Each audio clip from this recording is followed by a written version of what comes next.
பொங்கல் எங்கள் புகுந்த வீட்லேயும் சரி, எங்கள் பிறந்த வீட்லேயும் சரி, நாங்கள் ரொம்ப சிறப்பாக கொண்டாடக்கூடிய ஒரு பண்டிகை பொங்கல்.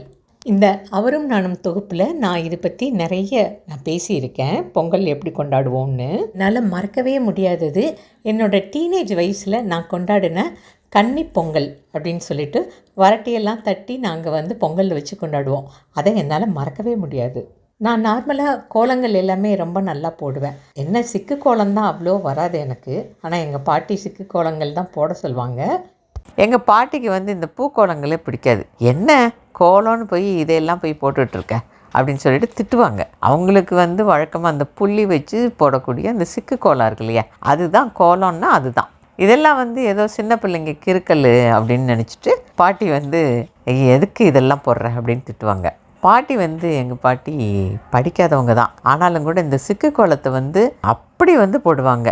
எங்கே கோடு போட ஆரம்பித்து எப்படி சுற்றுது, இப்படி சுற்றுன்னு சுற்றி இவ்வளோ கரெக்டாக சரியான இடத்துக்கு எப்படி கணக்கு தப்பாமல் முடிக்கிறாங்க அப்படின்னு சொல்லிட்டு நான்லாம் அந்த வயசில் ரொம்ப ஆச்சரியமாக பாட்டியை பார்த்துக்கிட்டே இருப்பேன். ஆனால் தெருவில் என் வயசில் இருக்கக்கூடிய அந்த வயசு பிள்ளைங்க இருக்காங்க இல்லையா, அவங்கெல்லாம் பெரும்பாலும் பூக்கோலம் தான் போடுவோம். அதுதான் கலர் பொடி போடுறதுக்கு ரொம்ப வசதியாக இருக்கும். அதனால தான்.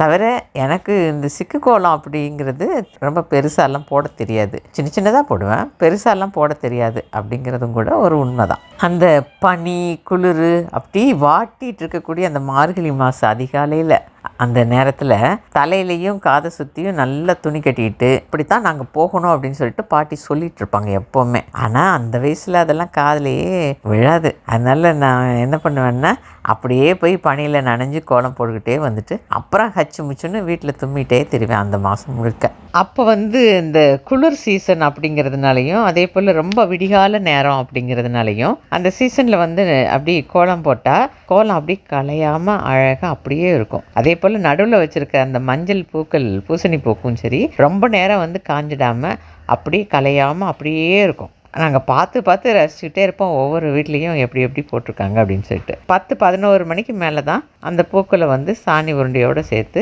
எடுத்து அந்த எராட்டின் இருக்கு இல்லையா, அதை அப்படி தட்டி வச்சுருவோம் சவுத்தில்.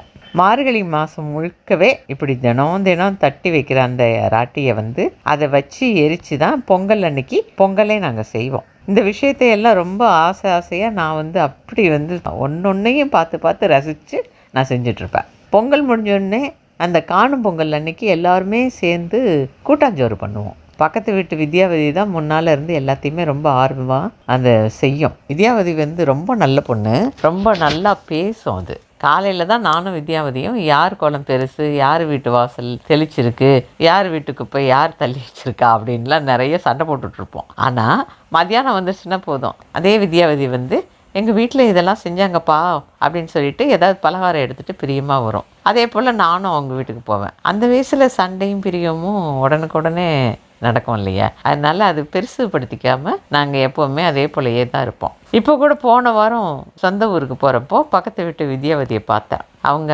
அம்மா அப்பாவை பார்க்க வந்துருந்துச்சு வித்யாவதி. இங்கே தான் ஏசர்படியில் சென்னையில் தான் குடியிருக்கு.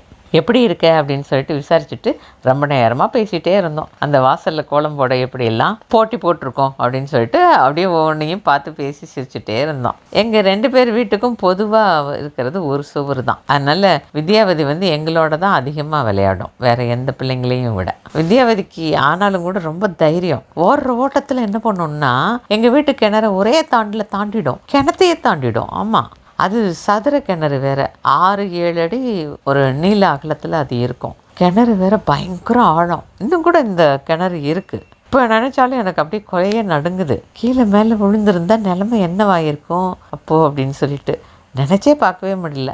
ஆனால் அப்போ விளையாடுறப்போ அதெல்லாம் ஏதோ சாதாரண ஒரு